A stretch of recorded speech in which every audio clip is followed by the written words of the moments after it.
ఎంతో రుచికరమైన కొబ్బరి అన్నాన్ని తయారు చేసుకోవడం చూద్దాం. కొబ్బరికాయలు తీసుకుని ఇలా ముక్కలకు కోసుకొని చిన్న చిన్న ముక్కలుగా తరుక్కొని పాలను తీసుకోవాలి. కొద్దిగా ఆయిల్ నెయ్యి వేసుకున్న తర్వాత ఉల్లిపాయ పచ్చిమిరకాయ కొద్దిగా అల్లం వెల్లుల్లి పేస్ట్ లవంగా ఇలాచి కొద్దిగా దాల్చిన చెక్క వేసి చక్కగా వేగేంత వరకు వేసుకోవాలి.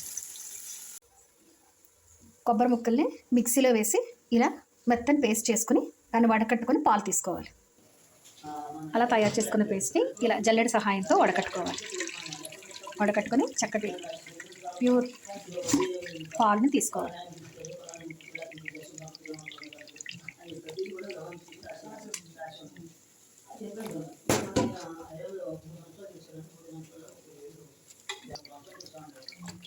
చేత్తో కొబ్బరి ఈ వేస్ని ఇలా నట్టితే కిందకి మనకి పాలు ఇలా దిగుతాయి.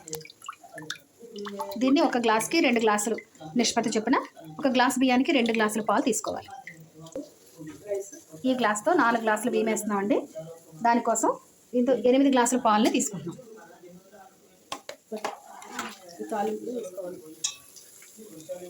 ఇందాక మనం తాలింపు వేసుకున్నాం కదా, అందులో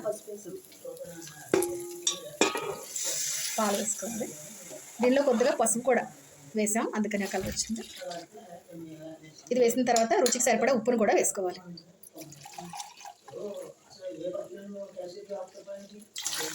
నాలుగు గ్లాసులకి 8 గ్లాసుల పాలని మనం వేసుకుంటాం.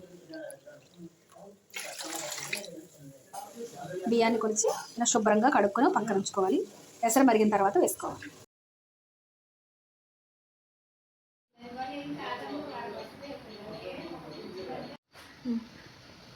మార్చుకున్న బియ్యాన్ని ఇలా మరిగిన కొబ్బరి పాల నీళ్ళలో ఇలా వేసుకోవాలి. అచ్చం అన్నం ఉడికించుకున్నలాగానే ఇలా వేసుకొని ఉడికిన తర్వాత వేసుకోవాలి.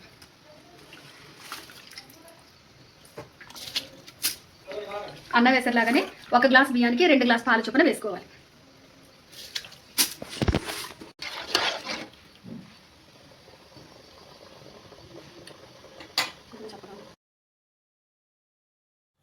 అంతే, ఎంతో రుచికరమైన కొబ్బరి అన్నం రెడీ. మీరు కూడా చేసుకుని ఎంజాయ్ చేయండి. Bye bye.